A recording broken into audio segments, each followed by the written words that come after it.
Hi everyone, welcome to Impact Academy. I'm Yashasvi Chintara. So today let us continue with the most important questions of history, Indian history. Let's start with the 21st question. So the religion of the early Vedic Aryans was primarily, so if you look at Indus Valley civilization, at that time the religion was, we have seen Shiva, Proto-Shiva and Rudra and Mother Goddess, etc. So and also several animals, bull, etc. I mean all the scenes contained Pashupatinath, Shiva, some animals also, etc. All that we have seen during the Indus Valley civilization, and it was followed by the Vedic Aryans, and during the early Vedic Aryans. So during the Vedic period also, we could see that there was a lot of worship of nature and lot of yajnas were performed. Okay, so C would be the right answer. Yajnas were performed by the time you see the Rig Veda, Samaveda, Yajurveda, and Atharva Veda. Okay, the Yajurveda also contained lot of yajnas, etc. That was there, and the worship of nature was also there. Okay, Bhakti movement came later on. It came during the 6th, 7th century by the Alvas, Nainas, etc. And later again, it flourished in the 13th, 14th century.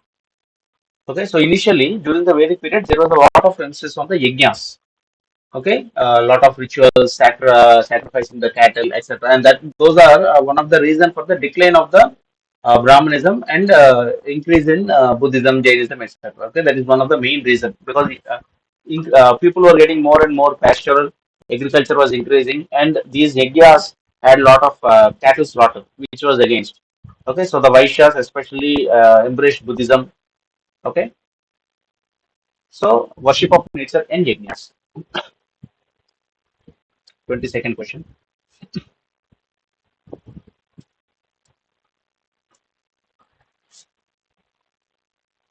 So with reference to the guilds or shrenis, so very important, frequently asked, what are shrenis? Shrenis are guilds of tradesmen, okay, especially the Vaishyas, those people who are involved in business, they come together to form a guilds. And some of the guilds later on became, especially in the Chola period also, there were some guilds which were very wealthy, sometimes more wealthy than the, what you say, royal, some of the royal people also.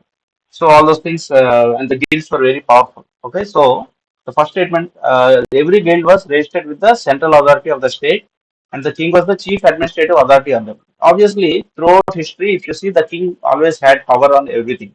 The king was the fountain of power, is what is the standard statement, right? So one is correct.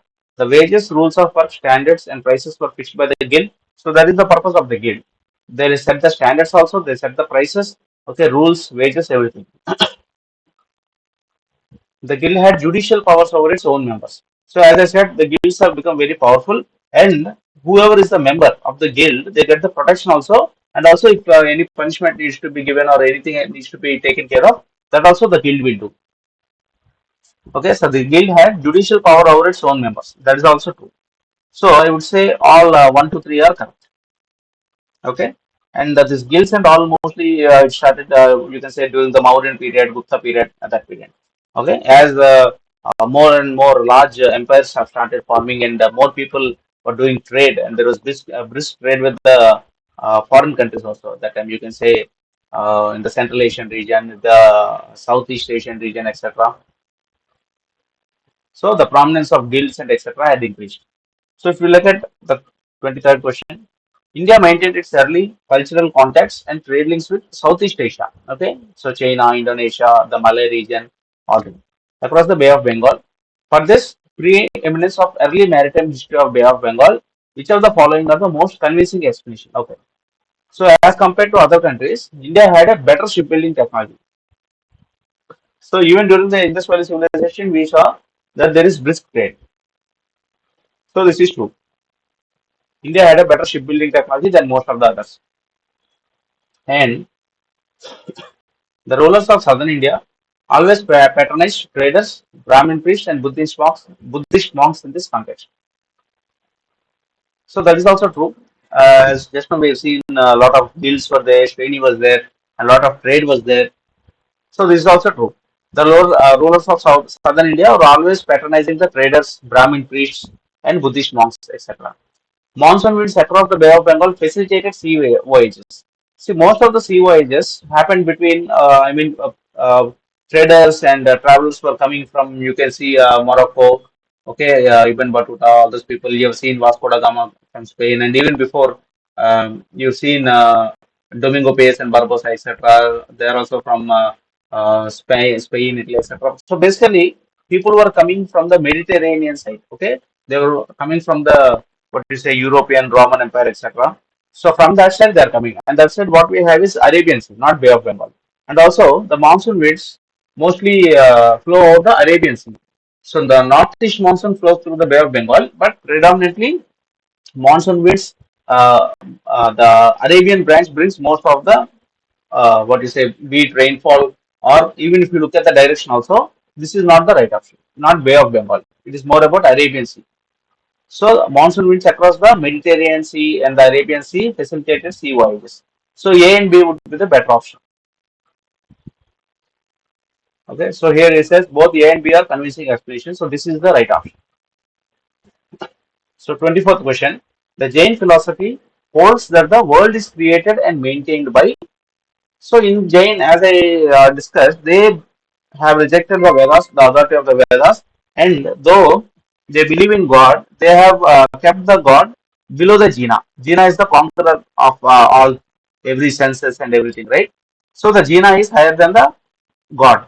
So, and they believe that everything existed, everything will exist, and also it is existing now, and nothing can be created. So, whatever is there, it only gets. So, we cannot create matter out of nothing. So, the sum total of matter in the universe remains the same. So, all these things we have seen, right? And the Jainism, they don't go for I mean they go for extremes, extreme penance. Karma is the bane, and it has to be removed. All those things we have seen, and they don't even sometimes take medication so that the bacteria is not killed. So all that we have seen. So basically, what they are saying is that there are universal laws. Okay, there is a universal law, and that maintains the world, that creates and maintains. So there is no what is a creation. There is no end. Okay, nothing can be created out of nothing. Everything is there, that gets what you say, it goes in a cycle again and again. So that is the universal law. So 25th question, regarding the Indus Valley civilization, consider the following statements. It was predominantly a secular civilization, and the religious element, though present, did not dominate the scene, which is true, because at that time there wasn't much religion. But if you look at, you can see the religion of Mother Goddess and the worship of nature, and we're talking of the Indus Valley civilization. So it was before the Vedic period, and there was, I mean, people used to come from all over the place. They used to come, they used to trade, and they used to go. Okay, it was a very what is a city-like atmosphere. So it was definitely a secular civilization, and the religious element was there because we've seen the Mother Goddess statue and the Proto Shiva, Pashupatinath Shiva seal. All those things were found. So during this period, cotton was used for the manufacturing textiles of India. So when we're talking about trade, most of the trade used to happen in spices and also cotton textiles. Okay. So in 1929, when archaeologists, when they were finding this Mohenjo-daro, Harappa, etc., basically the Indus Valley civilization, they recovered a lot of cotton textile fragments, especially from Mohenjo-daro, etc. Okay, both Mohenjo-daro and Harappa are in Pakistan right now. Mohenjo-daro is also called as Mound of Death. Remember that, and also remember Mohenjo-daro contains most of these things like the Great Granary, Great Bath, all those things. Okay, bearded priest and what is it? The dancing girl, bronze dancing girl with only bangles on her hand. All these things, for most of these things, are found in Mohenjo-daro. So both one and two. C would be the option. Okay, cotton textile trade was also very prominent back then. So if you look at 26th question, the Dharma and Rita depict a central idea of ancient Vedic civilization. So if you're looking at Vedic civilization, there is pre-Vedic and post-Vedic. So during the Vedic civilization, we have come across these moral values. In the Indus Valley civilization, it was more liberal. Okay, women used to partake in intoxicating drinks and all that we have seen. There is a elite class, then there is a working population, citadel, all those things. So it was very free.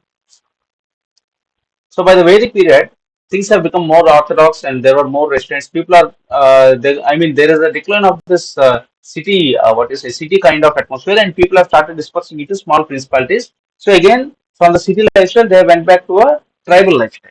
So Vedic civilization is essentially a tribal principality. There was a what do you say?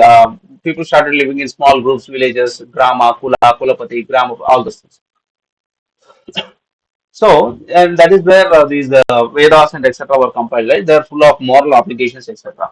So, dharma is basically duty. Okay, Rita is more like a moral value. So, what is saying? Dharma was the conception of obligations and of discharge of one duties, which is true. Dharma means discharge of one duty. Rita was the fundamental moral law. So, Rita is remember, dharma means duty, Rita is moral law. So, both 1 and 2 are correct. So, 26C is the right option. Next, let us look at the 27. So these caves paintings, all those are very important. There are only two known examples of cave paintings of the Gupta period. Okay, see, Gupta period is also called as the classic age, or what is it, the golden age of ancient India, golden age of Hinduism, the classical age of Hindu literature, science, everything. So Gupta period, all these things are, because we have seen the Navratnas. Okay, they were in medicine, astronomy, mathematics, science, everything. The literature, and you see Kalidasa is written Malavika Agnimitram, Abhikya Sakuntalam, what is that, Vishnagadatta, Mudra Rakshasa, Vichakatikam by Shudraka. So there was a lot of literature going on, and you had medicine, Dhanvantri, who's what is the god of, I mean, medicine, etc. Shanku for geography. Okay, these all come under the Navaratnas, and also trade was flourishing. So all that Gupta period is called the classical age. Anyway, so regarding painting, if you see the most famous paintings were, you can say, the Ajanta Ellora, okay, in Maharashtra, etc. And also the paintings in cave of Bagh. Okay, Bagh cave paintings also belong to the Gupta period. So Bagh caves are in Madhya Pradesh. Okay, Ajanta Ellora are in Maharashtra, and Bagh is in Madhya Pradesh. Okay, and Lomas Rishi cave mostly belongs to the what is the Mauryan period. Okay, so remember that Bagh caves and Ajanta caves, they mostly belong to the Gupta period. And there was both Buddhism, and there were also Vaishnavites. Okay, followers of both Vedic religion and Buddhism, Jainism, everything flourished. So why did Buddhism start declining in India? So Buddha was by that time considered as one of the incarnation of Vishnu, and thus became a part of Vaishnavism. So this is often told as one of the main reasons for declining of Buddhism. So some of the main reasons were this: Buddha was considered as the incarnation of Vishnu himself, and so it became part of Vaishnavism. And initially they used common languages like Pali, etc. Okay, Pali, PA, like was the common language used by Buddhists. Later on they started using Sanskrit. Okay, and the Sanskrit was the what is the language of the upper class elites. So the common people kind of lost touch with it, and also allowing women into the sangha. When women were allowed into sangha, later on, this I mean some what do you say? I mean unsocial activities used to take place. So that also brought some bad name. And one of the reason was the Bhakti movement. Okay, initially because of the Vedic religion becoming too yajna oriented, sacrifice oriented, too many rituals. So people started embracing Buddhism. So after the Mahayana Buddhism and all, even they started doing the same thing. They started taking expensive gifts from the kings. Then they started building temples and huge structures of Buddha. So they started making his idols, worshipping everything. So all these things over a period of time led to the decline of Buddhism. So option one would be correct. Okay. And the kings of Gupta dynasty were strongly opposed to Buddhism. This is wrong. There are some Gupta kings like Kumar Gupta built the Nalanda University. Okay, that's the Buddhist university, and some of them embraced Buddhism, though they were Vaishnavites majorly. So the invading tribes from Central Asia till the last time of Gupta king adopted Hinduism and persecuted Buddhists. So this is also not a very proper statement. So first one would be the best statement. So this would be the better option. Yeah. So now let us look at 29th question. With reference to the religious history of India, consider the following statements. Staviravadins belong to the Mahayana Buddhism. So we have seen this Staviravadin belongs to the Buddhism only, but when did Mahayana Buddhism come? Mahayana Buddhism, I mean Buddhism got divided into Mahayana and Hinayana in the fourth council. So remember all those councils: first, second, third, fourth. Okay, and who third council is Ashoka. Remember that one. And first one is Ajatasattu, and second one is Kalashoka. Third one is Ashoka. Like that, and fourth one I think is Kanishka. So they're all the Buddhist councils and the Jain councils. Two Jain councils are very important. So Mahayana Buddhism came in the fourth council. Okay, fourth council. But in the second Buddhist council only, Staviravadins had emerged. So obviously the statement is wrong. Staviravadins came before and Mahayana came in the later, fourth council. Now, Lokottaravadin sect was the offshoot of Mahasangika sect of Buddhism. So Buddhism had so many subdivisions, and one of that is the Mahasangika, which is one of the very prominent one, the Madhyamarga and Mahasangika, all these things. So among the Mahasangikas, there are many of these Lokottaravadins and what you say, Ekavyavaharikas, Kaukutikas, and so many other things have come. So that is the correct statement. Second one is the correct statement. And the deification of Buddha by Mahasangikas fostered the Mahayana Buddhism. So that is what is Mahayana Buddhism, right? When in the fourth Buddhist council, Mahayana Buddhism and Hinayana Buddhism have got separated. Hinayana is the lower vehicle, or they follow the original teachings of Buddha. That is no idol worship, okay, just prayer, meditation, etc. On the other hand, the Mahayana Buddhism is more like making the idols of Buddha and worshipping him as a god, as a avatar of Vishnu, etc. All that is Mahayana Buddhism. The option would be B. So this 30th question, let us see. So here you need to understand, they're asking to put in an order, right? See, Chola is very latest, relatively. If you look at the Chola dynasty, it is in the 10th, 11th century. So among these things, Chola will come last. So three, option A or C is having three at the last, and both are starting with two. And establishment of Pallava power. See, Pallavas are relatively early. Okay, Pallavas means it will come in the 6th century. Okay, first person is Mahendra Varman. Also, you have four stages of Pallava architecture, right? Mahendra Varma, Nandi Varma, Mamalla, etc. All those things, and important Shore Temple, all those temples. Architecture of Pallava is very important. And anyway, Pallava establishment of Pallava power under Mahendra Varma, it happened in the around 6th century. Okay, 6th to 7th century like that. So this came first. So next 1 and 4, Pala dynasty and rise of Prithia. So Pala dynasty was founded by the Gopala. I'm sure everyone is aware, and it happened somewhere in the mid 8th century. And this Gurjara Pratiharas, okay, Pratihara also is you can say 8th to 9th century like that, but it is more prominent in the 9th century. So I would say Pala dynasty came first, and then came the Pratiharas under King Boja, Miru Boja. Okay, so it would be two. First came the Pallavas. Pallavas were the early among this. And next came the Pala dynasty. Pala dynasty, Gopala in the Bengal region. Okay, Pratiharas, etc. in the around you can say that Gujarat and Sindh region, etc. And last came the Cholas. Cholas, their capital is at Tanjavur. Okay, and mostly southern Tamil Nadu and southern Andhra Pradesh, etc. Later on, all that forms the Chola Empire. Tanjavur is the capital for some most of the time. Kanchipuram, etc., etc. All those things are prominent, and we have already seen these prominent ports, right?